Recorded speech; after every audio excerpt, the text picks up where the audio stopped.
Alors, aujourd'hui, on va répondre à tous ceux qui disent souvent, Stell, tiens, moi je n'ai pas d'argent, je veux immigrer au Canada.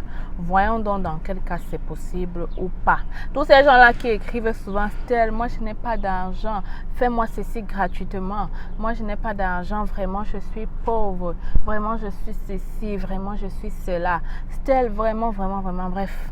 Aujourd'hui, on va parler de ça. On va un peu répondre à la question, est-ce que réellement on peut immigrer au Canada avec 0 francs CFA ou 0 $ ou 0 quoi que ce soit dans le compte? Répondons à cette question juste après le générique.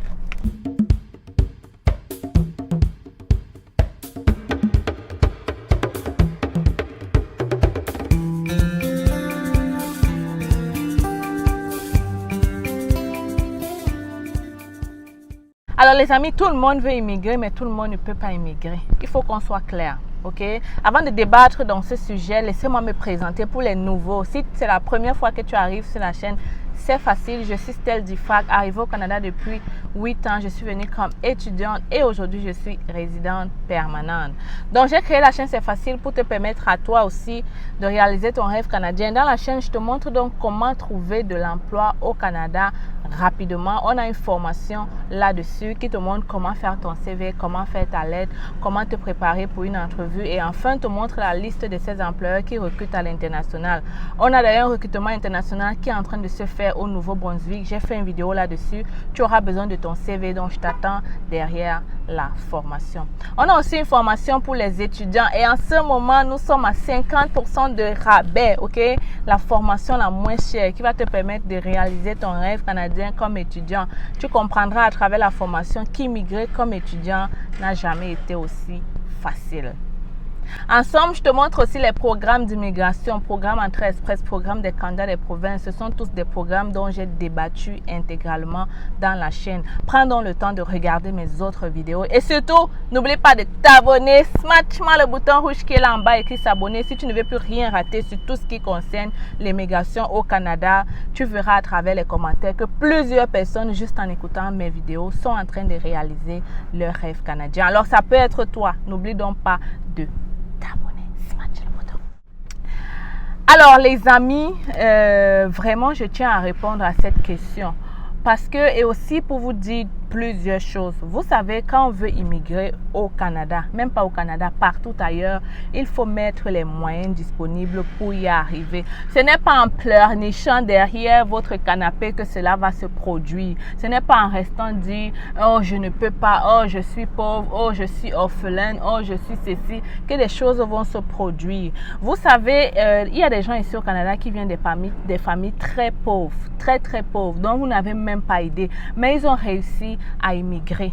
Ok, donc ça peut être toi, mais ça ne peut qu'être toi si réellement tu te mets dans la disposition. Premièrement, tu dois arrêter de pleurnicher. Occuper dans la vie, ce n'est pas les pleurs qui vont résoudre quoi que ce soit. Ce n'est pas en te lamentant sur ton sort que ça va résoudre quoi que ce soit. Tu es peut-être en train de pleurer que tu es orphelin, mais il y a des gens qui vivent les pires situations que toi et qui malgré tout arrivent à progresser, à devenir des entrepreneurs, à avoir beaucoup d'argent, à immigrer, à faire tout ce qu'ils veulent faire.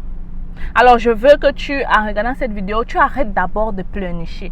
Deuxièmement, il faut être très positif quand on veut immigrer au Canada. Très positif, même pas au Canada, partout ailleurs. Parce que l'immigration, c'est aussi une histoire de chance, en fait. C'est une histoire, moi je dis toujours, quand tu partages la positive attitude sur ton dossier, tu es en train de faire ce qu'on appelle souvent, de faire en sorte que les choses se produisent. Comme on dit souvent, ce que tu donnes à la nature, c'est comme ça que la nature te renvoie en fait.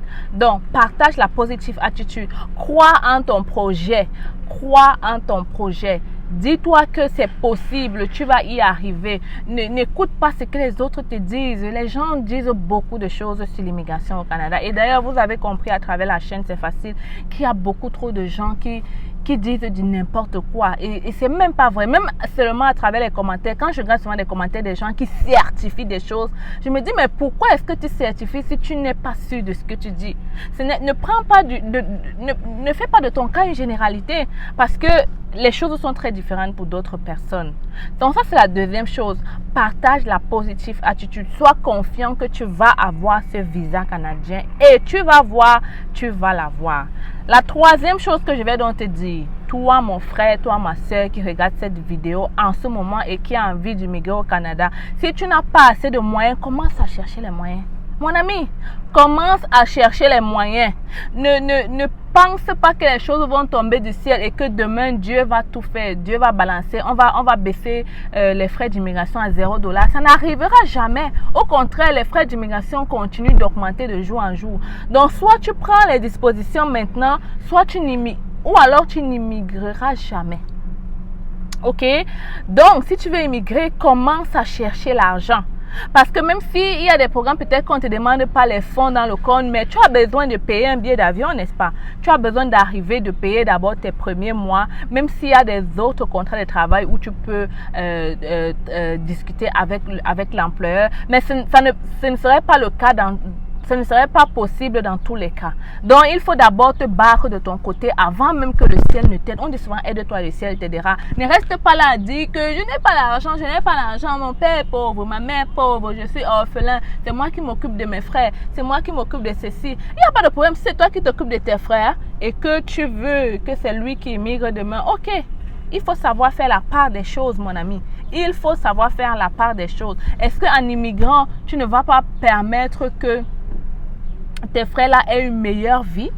Il faut regarder tout ça, regarder le pour et le contre, vous asseoir ensemble en famille et vous battre ensemble. Le problème, je dis ça parce que j'ai reçu un email qui m'a quand même choqué. Ok? Le problème avec ces gens-là qui disent toujours je m'occupe de mes frères et mes soeurs. Vos frères, vos soeurs là peuvent aller chercher du travail, mon ami. Eux aussi peuvent se battre. C'est parce que vous leur donnez tout, vous leur faites comprendre que maman n'est plus là, papa n'est plus là, donc je prends tout, qu'ils sont devenus lazy. Ils ne foutent plus rien. Vous passez votre temps à travailler pour eux et demain ils ne seront pas reconnaissants. Ils ne vont même pas voir les sacrifices que vous avez faits. Ils vont aller fonder leur vie, avoir leur propre famille, avoir leur argent. Et toi qui auras fait tout ce que tu as fait là, hein, qui va gagner? Dans la vie, parfois, il faut être selfish. Je ne dis pas de ne pas aider ses frères, de ne pas aider ses soeurs, mais de penser aussi à vous à un moment donné, c'est très important. Ok? Et c'est la même chose que je dis souvent à tous ceux qui sont ici au Canada. Parfois, il faut être selfish. Moi, j'ai vécu une expérience. Avec cette expérience-là, j'ai compris que quand tu donnes tout à quelqu'un, ce n'est pas bien. Le fait de donner tout à quelqu'un, je te dis, tu es en train de le tuer. Tu es en train de briser même votre amitié. Tu es en train de briser votre fraternité. Parce que le problème, c'est que le jour où tu ne donneras plus, ça va devenir un problème. Et pourtant, je parle ainsi aux gens, par exemple, qui accueillent souvent les gens, par exemple, au Canada. Nous, on a vécu une histoire. Quand tu accueilles une personne au Canada et que tu es derrière à faire tout pour lui, c'est-à-dire tu vas tout avec lui, tu l'aides à faire tout. Il veut aller faire ceci, tu l'emmènes en voiture. Il veut aller faire cela, tu l'emmènes ceci. Ce n'est pas bien. Ok? En réalité, tu dois laisser cette personne voler de ses propres ailes. Tu dois laisser cette personne apprendre les réalités du Canada. Tu dois laisser cette personne aller vivre la vraie vie. Et c'est ça qui va le fortifier. Et je t'assure, ça va le fortifier. Et demain, si c'est une personne, il va comprendre pourquoi est-ce que tu as fait ça. Donner tout à une personne et l'aide pas. Comme on dit souvent, montre le chemin à la personne, il va se battre. Il va même développer d'autres compétences là-bas que tu ne vas pas comprendre. Ok? Il faut mettre les gens face à leurs propres difficultés. Et c'est comme ça qu'ils vont apprendre les choses dans la vie. Tout donner ne sert à rien. Donc toi là, qui est en train de t'occuper de tes frères et soeurs, de payer tout, et de sur quoi ces frères-là sont déjà majeurs, ils ont déjà 15 ans, ils ont déjà 16 ans. À partir de... Moi, j'ai commencé à vendre la banane, j'avais 10 ans. J'étais au coût moyen 2, mon ami. Je portais déjà la banane sur la tête pour aller vendre. Je marchais partout à Yaoundé, à Soie, parce que j'ai d'abord vécu à Soie. Je vendais déjà la banane étant au coût moyen 2 et je ramenais, l'argent que je ramenais permettait à ma mère, à la rentrée scolaire, de payer au moins mes habits et de payer quelques cahiers. Et je t'assure, ce n'est pas parce que mon père n'avait pas les moyens pour le faire, mais c'est parce que ma mère voulait forger en moi justement cet esprit de chercher, de se chercher, peu importe les situations. Et c'est aujourd'hui, c'est pour ça que je suis devenue la femme que je suis. Je n'attends pas tout de mon mari. Je sais me battre, je sais chercher l'argent, je sais où aller trouver. Donc, c'est pour te dire que aider les gens jusqu'à là, tu n'es pas en train de bien faire, mon ami. Oui, c'est beau, on va t'appeler maintenant, oh, tontine. Mais écoute, la vie que tu vois là est très bizarre. Demain, quand ces enfants-là, ces frères et ces soeurs auront un peu d'argent, auront leur travail, ne pense pas qu'ils vont peut-être faire la même chose que toi. Ils vont penser à leur famille, à leur mari, à leur femme. Hein. Et toi, tu seras la personne lésée. Aujourd'hui, tu ne t'occupes pas de toi parce que tu me dis que tu es en train de t'occuper des grandes personnes qui ont déjà 18 ans, qui sont capables même d'aller chercher l'argent. Moi, je dis non, il faut stopper ça. Ok? Clairement, il faut stopper ça. Cette personne doit aller chercher sa part et toi, maintenant, tu ajoutes quelque chose. Ça, c'était pour répondre à ces gens-là qui disent que je m'occupe. Maintenant que tu auras fait ça, ok, je vais te demander vraiment de t'asseoir, de réfléchir les voies et moyens, ok, pour pouvoir trouver l'argent nécessaire afin que tu puisses réaliser ton rêve canadien.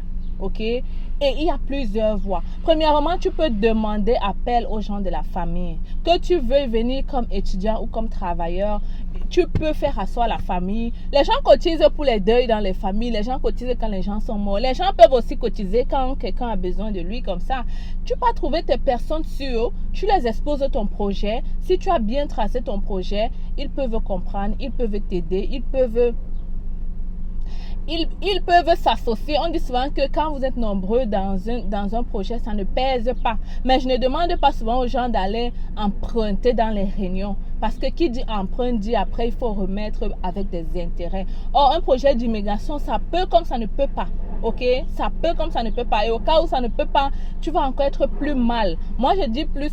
Si ces gens ils puisent dans leurs petites ressources, ils te donnent, tu commences ton projet doucement. Si tu veux venir comme travailleur, tu fais déjà ton CV canadien, tu postules et tu attends. En attendant, tu continues à chercher l'argent. Quand tu auras l'argent, si maintenant tu penses que okay, je peux maintenant aller faire mon test d'évaluation, tu travailles, tu le fais. Après, tu économises encore l'argent. Tu penses que tu dois aller faire ton test de langue, tu pourras aller le faire, ok? Allez, j'arrête la voiture. Donc, c'est ça.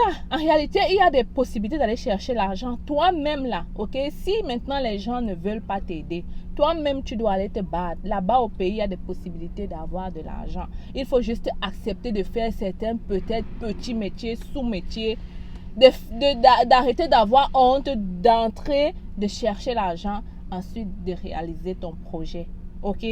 Aussi simple que ça. Ne reste pas là en disant que oh, il faut beaucoup trop d'argent pour immigrer au Canada. Et ça va être une autre vidéo de tous ceux qui disent souvent, pour immigrer au Canada, il faut trop d'argent. Avec l'argent là, vraiment, je peux monter un projet ici, un business qui va me rapporter gros. Ok. Donc, on va faire de ça une autre vidéo. Aujourd'hui, je voulais vraiment juste te dire, toi qui me regardes, si tu as envie d'immigrer au Canada, si tu as vraiment ce projet à cœur, ce n'est pas le moment de désespérer. Comme j'ai dit, tu dois garder 3 choses. La première chose, c'est que tu dois arrêter de pleurnicher. La deuxième chose, c'est que tu dois être positif. Tu dois croire en ton projet. Tu dois dire, je vais y arriver. Et passer par les vrais moyens surtout. N'essaye pas de passer par les voies de derrière. La troisième chose, c'est que tu dois chercher l'argent. Tu t'assois et tu réfléchis comment tu peux trouver l'argent pour y arriver. Et je t'ai montré les stratégies. Si ce n'est pas avec l'aide des gens, toi-même, tu vas te battre sur le marché. Et tu arrêtes de partager de l'argent à tes frères et sœurs, soi-disant, ils sont orphelins, ce n'est que toi qu'ils ont. C'est ça, c'est tout ce que j'avais à te dire aujourd'hui. J'espère donc que cette vidéo va plus te motiver et plus te comprendre que c'est possible, te faire comprendre que c'est possible. Donc, c'était votre styliste en CV canadien. Je te laisse ici. On se retrouve dans une autre vidéo. On a beaucoup de sujets à débattre avant la fin de cette année, ok? En ce moment, je suis en train d'aller faire les courses dans un magasin Sami Fruits. Je ne sais pas si tu peux voir. Comme tu peux voir, c'est un très grand magasin. Je vais faire les courses là-bas pour le mois. On se retrouve donc très bientôt. Ceux qui veulent faire le CV canadien, je vais laisser le lien hello@commercialcfacile.com. Si tu as envie de la formation étudiante, c'est toujours à 50%. Tu peux aller directement payer la formation. Et si tu as des problèmes, tu nous écris aussi même email hello@commercialcfacile.com. C'était dans votre styliste en CV canadien. On se retrouve très bientôt. Mon micro était tombé. My God. Bon. Bye.